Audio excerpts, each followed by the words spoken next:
Nice. So All we're right, live. we are live now, Adolfo. Hi, everyone. It's Richard Wilmore. I'm here with Adolfo, who is one of our writers in residence, and we've been sharing videos of Adolfo all hour long, and we thought we'd jump here on live and talk about one of the really cool, innovative things that Adolfo has been doing in the hospital.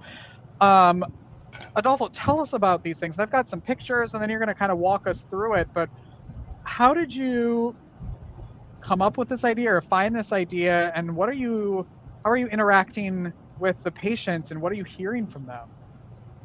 Um, I guess it what all begins with the fact that I've always been fascinated with art from a young age, um, and I've been just kind of always been very curious about exploring those materials. Uh, and so when I recently discovered um, eraser poetry, I kind of started using that as a basis for a creative outlet when it comes to like writing. And so I think maybe earlier, or I started the Learning Design Technology program at UTSA, and so we started learning a little bit more about artificial intelligence. So I started trying to think of ways that I could integrate that into the eraser poetry activities.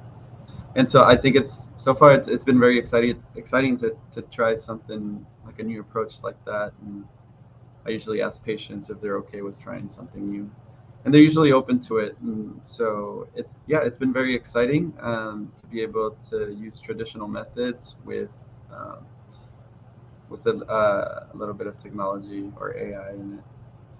And I want to show some of the photos that you've been taking of some of it. Sure. So can you kind of, I know you're going to show us more, but like Yeah. how long does it take to get to this end product of, and this looks so random, but I'm sure it's Yeah. not So completely random. so those are just some of the like work from some of the patients, and those are kind of like the earlier stages of it. And this one, at first, it can appear a little bit messy, but again, we're just playing with the material.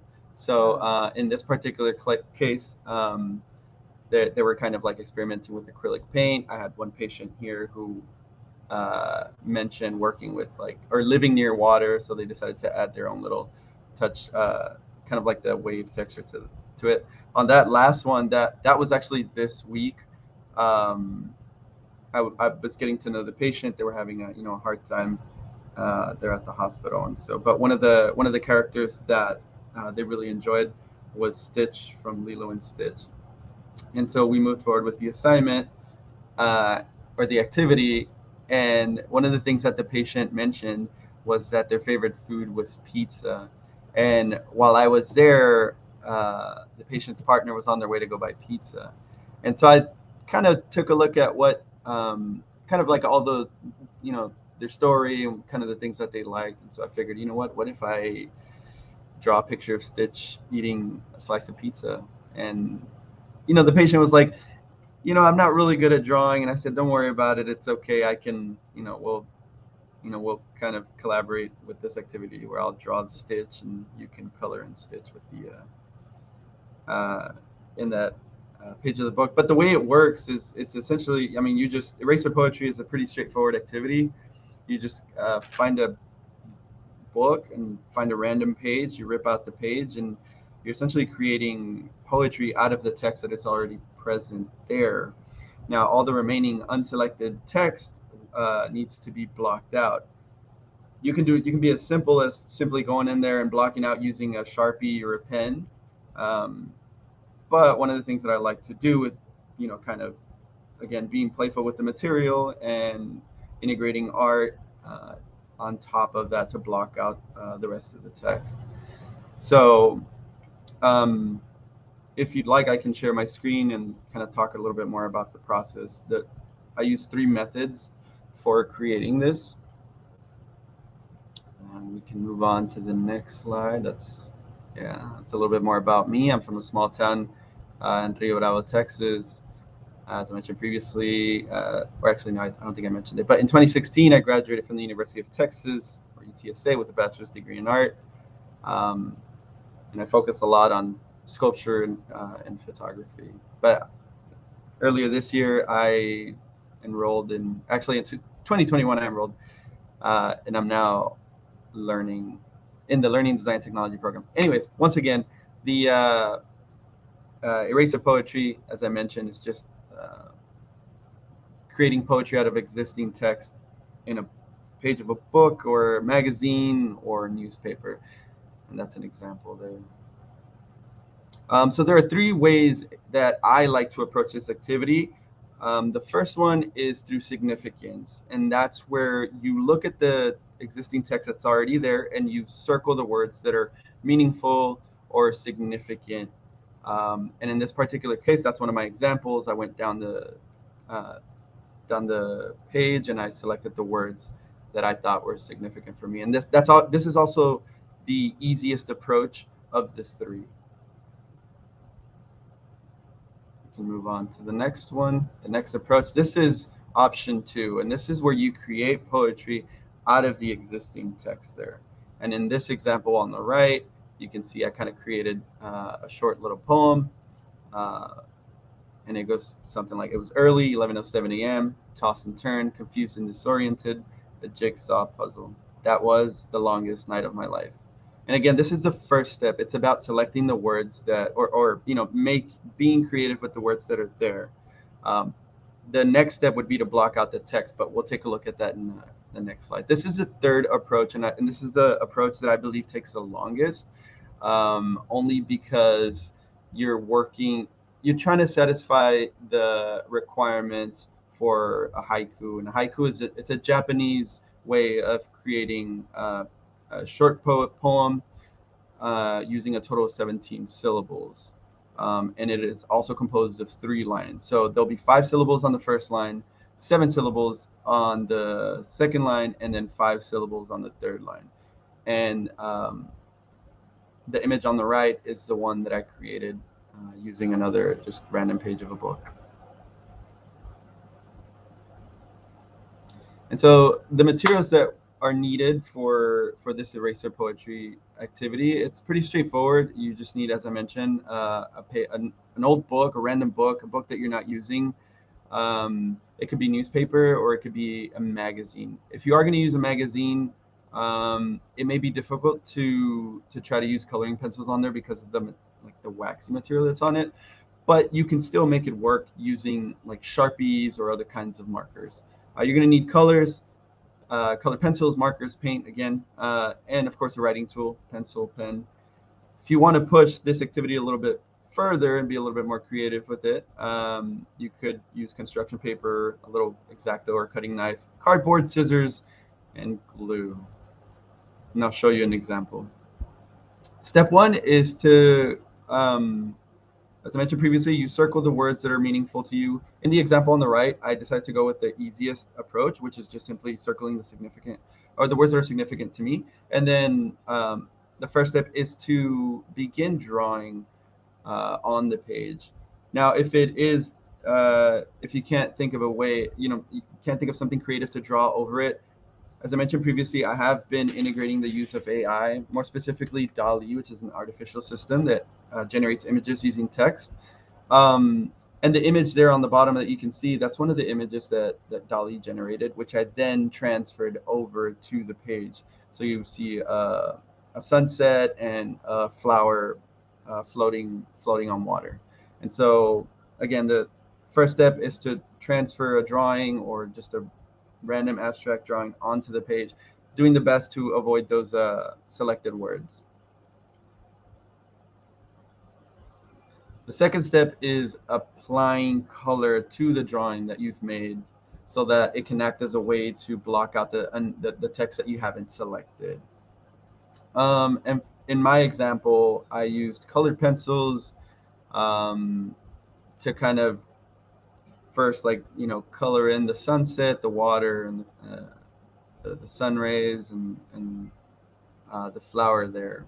And then I also kind of went back in there with the felt pen to kind of outline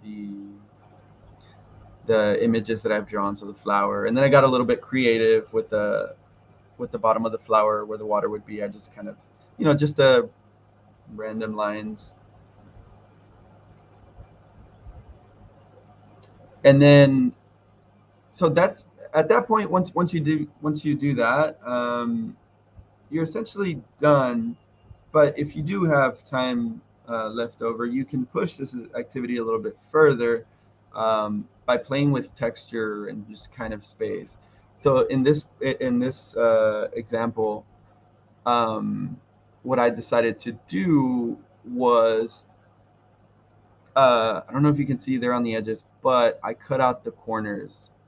In addition to that, I cut out one of the clouds and I glued it onto a different colored paper. And then on the back of that pink kind of paper that I use, I glued little pieces of cardboard to kind of lift the image, to play with texture and shadow. Another thing that I also did was, if you take a look at the sun ray and the sun, I cut out some of the existing page, um, and that blue backing that I added, so that when you do go back in there and you glue it onto like an additional kind of like white surface, like once you're ready to frame it, you then create more space and more shadow, more texture. So again, it's just being playful with the material. And yeah, again, it's a pretty straightforward activity. Usually takes anywhere from like an hour to an hour and 30 minutes, depending on the approach that you use. So like I said, the haiku approach, which is the third one, that one can take anywhere from like 10 to 15 minutes as you're trying to count all the syllables and trying to form those three lines. But yeah, all the patients that I've worked with have really very much enjoyed the activity. In addition to working on the activity, one of the things I do like to do is um, ask them some creative questions out of a creative book that I have, and as a way to choose a random page of a book, I'll use some dice that are 20 sides, and I'll give them like four of those, and they'll roll them onto like their table. We'll sum up the numbers, and then we'll use that number as the random page of the book, and we'll use that as conversation to get to know each other, or I'll get to know them a little bit more. Yeah, and I'll play the music too in the background. I love how you can either make it very simple or you can get really elaborate with it, where you can draw and add texture and just keep adding and adding. It's like its own piece of artwork at the end of it if you want Hmm. to get that detailed, which is really cool. I love that you're mixing writing with art with music. I think that's a great way to kind of see what resonates with patients, like that's what I Yeah. love, that we offer different things so patients can find what they like. Yeah, yeah, and of course, every patient is different. Some patients, for example, may be unable to hold a pencil or a pen or something like that, and it's never a problem for the activity, because I always offer to write for them, and then we can use that information to come up with like an image or a drawing. Um, Recently, for example, I had a patient who wanted to. I asked, I asked if it was okay, for example, for us to use that AI system for us to generate an image, and it would be based on the story that she was sharing.